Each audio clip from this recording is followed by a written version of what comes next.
ওনাকে আসতে হবে, না হলে আমরা তালা ভেঙে ভিতরে ঢুকবো, তথ্য নিব এবং ওনার নামে মামলা দিব। তার সাথে আপনাদের নামেও মামলা দিব। আপনারা যোগসাজশ করে এই দামগুলো বাড়িয়ে দিচ্ছেন। কারণ হচ্ছে যে আপনারা যে চাঁদা উঠাচ্ছেন, এই টাকাটা উনি কোথা থেকে উঠাবেন?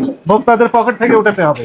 যে ডিমটা উনি 12 টাকা বিক্রি করে পারতেন, আপনাদের কারণে এই ডিমের দাম আবার বাড়িয়ে দিতে হচ্ছে।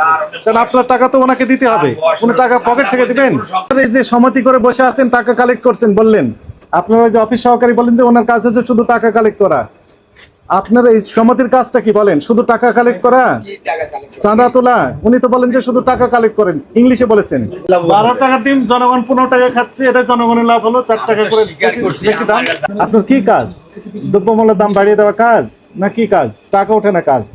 11 টাকা 1 পয়সা পাইকারি রেট, অথচ ইনারা বিক্রি করতেন 15 টাকা। 4 টাকা বেড়ে গেল কেন? এই ব্যাখ্যা দিতে হবে, আপনাদেরকেও দিতে হবে, অ্যাসোসিয়েশন সমিতি থেকেও দিতে হবে, আর উনি বিক্রেতা, পাইকারি বিক্রেতা, ওনাকেও দিতে হবে।